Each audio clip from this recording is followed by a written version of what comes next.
If you follow my channel, you probably know that Mamiya C330 is one of my favorite cameras of all time.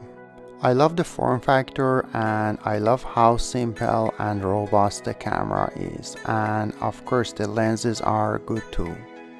So recently I've decided to add a few accessories to my Mamiya setup and do a little upgrade. But first, here's a quick look at my setup before the upgrade. I have the Mamiya C330 with simple waist level viewfinder and 3 lenses, 55mm, 80mm and 135mm. The first thing that I really wanted to upgrade from the beginning but took me a long time to find was a good Porro S waist level viewfinder. As you can see here, the viewfinder that came with the camera was like this, which has 2 issues. First, if you want to close it, it needs 4 moves, which is a little slow and not really intuitive.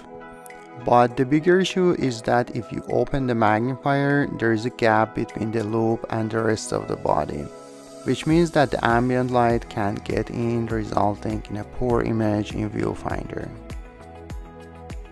So after waiting for almost 2 years, I finally found one of these professional S version waist level viewfinders.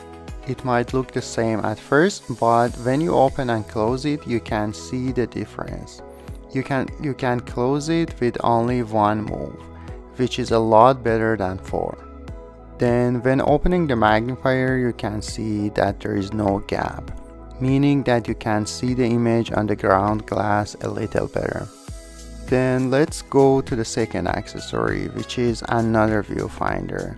I found this eye-level viewfinder cheap on eBay. It is called Porro viewfinder and it doesn't have any metering in it. And if you look at it, the image is small and not very bright.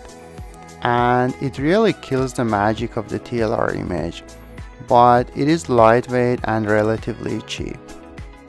The reason that I got this is because of a project that I am planning and I will reveal it in future.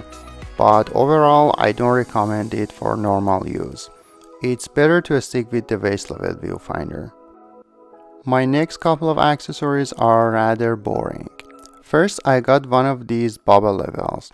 It may sound like a very minor thing, but trust me, it helps a lot in the field, especially if you want to handhold the camera. Then there is this mechanical timer. Mamiya C330 doesn't have a self timer, and it happened a couple of times that I wanted to take a group photo with friends, but I didn't have a self timer. But unfortunately it seems that it cannot put enough pressure to take the shot. I'm not sure if it's because it has a problem or just the way it is. So if you have any experience with mechanical timers, please let me know in the comments. Now let's go to this strange looking accessory called Paramender. If you want to focus very close with the C330, the accurate framing becomes a bit of a guesswork. The reason is the distance between the view lens and the taking lens. Paramender is a very simple but clever device. It can raise the camera exactly by the distance between the 2 lenses, which is 2 inches.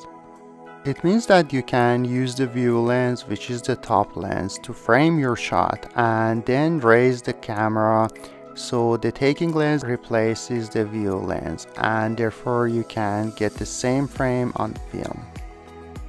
Now let's go over this more interesting item, which I only got recently and I don't have a lot of experience with it. It is the Reflx Lab Simple Flash.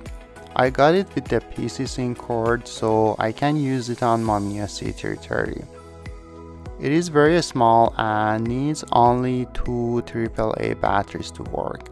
And there is a useful table on the back of the flash to help you find the right aperture based on your distance.